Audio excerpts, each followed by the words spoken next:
በዚህ ጉዳይ ላይ የህገ መንግስት ማንኛውም አሁን ያለው የስልጣን ማራዘሚያ መንገድ ህገ መንግስት በመተርጎም ብቻና ብቻ ነው የሚፈታው የሚለው አስቀድሞ የተወሰነ መሆኑን ይሄ ትልቅና ታሪካዊ ስህተት ተደርጎ መወሰድ አለበት።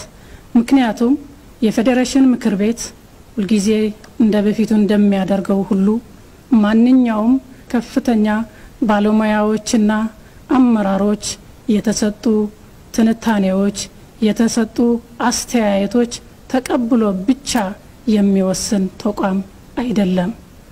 ሌላው ደግሞ የሌሎች ካናዳ የኮሎምቢያና ሌሎች አገሮች ተመክሮ ህገ መንግስታዊ ክፍተት ሲያጋጥማቸው ህገ መንግስቱን በመተርጎም የህገ መንግስቱን ክፍተት ያሟላሉ የሚለውም የፌዴሬሽን ምክር ቤት በዚህ ጉዳይም የሌሎች አገሮች ተመክሮ ከሀገራችን ነባራዊና ህሊናዊ ሁኔታ በማጣመር ይህንን ከሀገራችን ሁኔታ የማያስኬድ ከሆነ ሊሽረው ይችላል። ስለዚህ ባጭሩ ይሆናል አይሆንም የማለት መብት ያለው የፌዴሬሽን እንጂ የከፍተኛ ምሁራንና የጠቅላይ ሚኒስትር ውሳኔ አይደለም። የምሁራንና የአገራት ተመክሮ 100% እንደ ቅቡልነት ተወስዶ የህገ መንግስት ትርጓሜ ብቻ ነው የስልጣን ማራዘሚያ ክፍተት በህገ መንግስቱ የሚሞላው ብሎ መወሰን የህዝቦች ሉዓላዊነትና የምክር ቤቱ ወሳኝነት ተነጥቆ እንደተወሰደ አድርጌ እቆጥረዋለሁ። ምክንያቱም በዚህ ጉዳይ ላይ ወሳኙ ምክር ቤት ሆኖ ሳለ በውጭ የተወሰነለት ህጋዊ ልባስ ለማልበስ እንዲደረግ እየተደረገ ነው። ይሄ ደግሞ በተለይ ለምክር ቤቱ አባላት ለህገ መንግስቱ ለወከላቸው ህዝብና ለህሊናቸው እንዲቆሙ የማያደርግ ታሪካዊ ስህተት ነው። እንዲህ የምልበት ምክንያት የተሰጡ መግለጫዎችና ሐሳቦች ይህንን ውሳኔ ካልተተገበረ ይህንን ውሳኔ በምክር ቤቱም ይሁን በአጣሪ ጉባኤ ውሳኔ ካልተወሰነ ወየላችሁ የሚል መግለጫ አይነት ተሰጥቷል። ይሄ እንደ ምሳሌ ለመጥቀስ በራሴ መብት ተጠቅሜ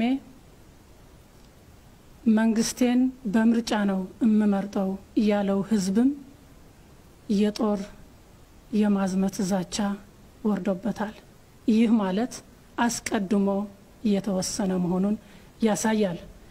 ስለዚህ የተከበራችሁ የአገራችን ብሔር ብሔረሰቦች ህዝቦች የተከበራችሁ የምክር ቤት አባላት ኩብራትና ኩብራን እኔ ሙስሊም ወጣት ሁኜ የሴቶች እኩልነት የሃይማኖት እኩልነት ሙሉ መብት ያረጋገጠ ወጣቶች ከጦርነት ማማገድና እንዲሁም የጦርነት ጭፍጨፋ ሰለባ ከመሆን ያስቆመ የእምነት እንዲሁም የብሔር ብሔረሰቦች እኩልነትን ሙሉ መብት ያረጋገጠ ህገ መንግስት መካድ ስለማልፈልግ የመላ የአገራችን የብሔር ብሔረሰቦች ህዝቦች ቃል ኪዳን የሆነው ህገ መንግስት የማክበር እና የማስከበር አደራ በመሐላም ጭምር ተቀብዬ እንዲሁም የፌዴሬሽን ምክር ቤት አፈ ጉባኤ ሁኜ ይህንን ተግባራዊ ለማድረግ የተሾምኩትን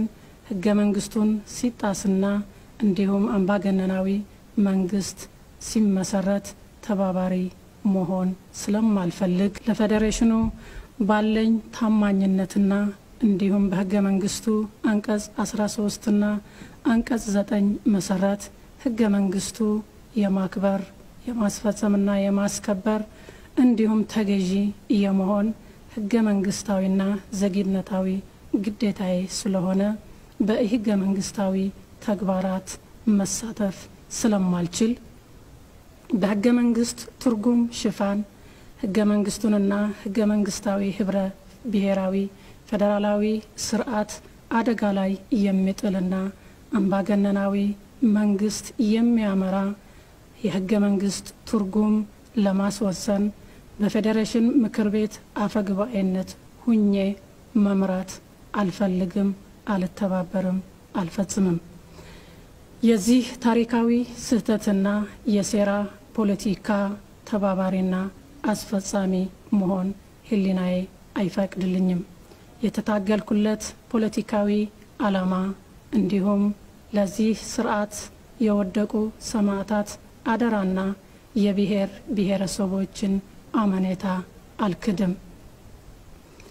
ራሴን በራሴ የመወሰን መብቴን ተጠቅሜ የሚያስተዳድረኝን መንግስት ህገ መንግስታዊ በሆነ መንገድ መርጬ ነው የምተዳደረው ያለው የትግራይ ህዝብም እኔ የወሰንኩልህ ካልፈጸምክ በስተቀር አይሆንም ብሎ የጦር ዘመቻ የማዝመት ዛቻና ይህንን የማዝመት ዛቻም ህገ መንግስታዊ ልባስ የማልበስ የህገ መንግስት ጥሰት ለማርቀቅና ለማጽደቅም አልሳተፍም።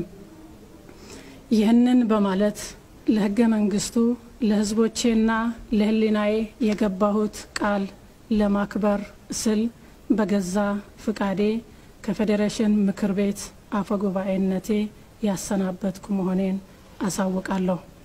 በዚህ አጋጣሚ የፌዴሬሽን ምክር ቤት አባላትም የዚህ ታሪካዊ ስህተት ተሳታፊ እንዳይሆኑ እና በውሳኔያቸውም ሁሉ ለህገ መንግስቱ ለወከላቸው ህዝብና ለህሊናቸው እንዲቆሙ በዚህ አጋጣሚ መልእክቴን አስተላልፋለሁ።